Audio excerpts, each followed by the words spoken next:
তৃণমূল গুন্ডাদের পার্টি। এখানেই ডান দিকে চিল্লগ্রামে খুন করেছে দেবব্রত মাইতিকে, এদিকে বাম দিকে মনসা বাজারে খুন করেছে রথিবালা আড়িকে। অত্যাচারী পার্টি। এই দেখুন আব্বাস এর নামে মার্ডার কেস করেছে, সব হাইকোর্ট থেকে বেল হয়েছে, একে জেল খাটিয়েছে এই মাসুদকে। মোটামুটি তৃণমূল করতে হবে, মুসলমান হলেও তৃণমূল করতে হবে। ওই জন্য আইএসএফ পেটানি খাচ্ছে।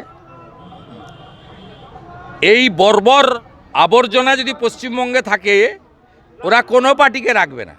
কীরকম কিনছে দেখছেন না, ডায়মন্ড হারবারে কিনছে, কেজি দরে কিনছে। এখানে একজন আমাদের পঞ্চায়েত মেম্বারকে কিনেছে, পয়সা দিয়ে কিনেছে, ওর মধুয়া স্বামী পয়সা দিয়ে কিনেছে। এপ্রিল মাসের পরে লাইন দিয়ে তৃণমূলের পঞ্চায়েতদের বিডিও অফিসে আর ডিএম অফিসে গিয়ে রেজিগনেশন করতে হবে, 17 সালে ত্রিপুরার মতো। সরকার বিজেপি করছে, লিখে রাখুন।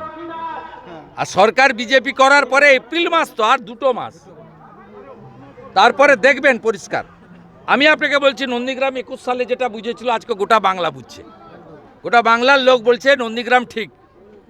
এরা তো মুখ্যমন্ত্রীকে ফেলে দিয়ে আমাকে গ্রহণ করেছে। এরা অনেক কিছু পায়নি, পাওয়ার আশাও করে না, কিন্তু শান্তিতে রাখার কাজটা অন্তত আমি করেছি।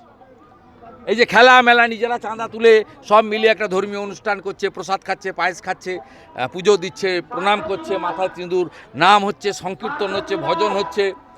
এই যে আনন্দের মধ্যে আছে, এইটা হচ্ছে এখানকার বিধায়ক শুভেন্দু অধিকারী আছে বলে। মুসলিম বুথে এজেন্ট দিলে তৃণমূল ভোট পাবে না। গরিব মুসলমানদেরকে ঠকিয়েছে।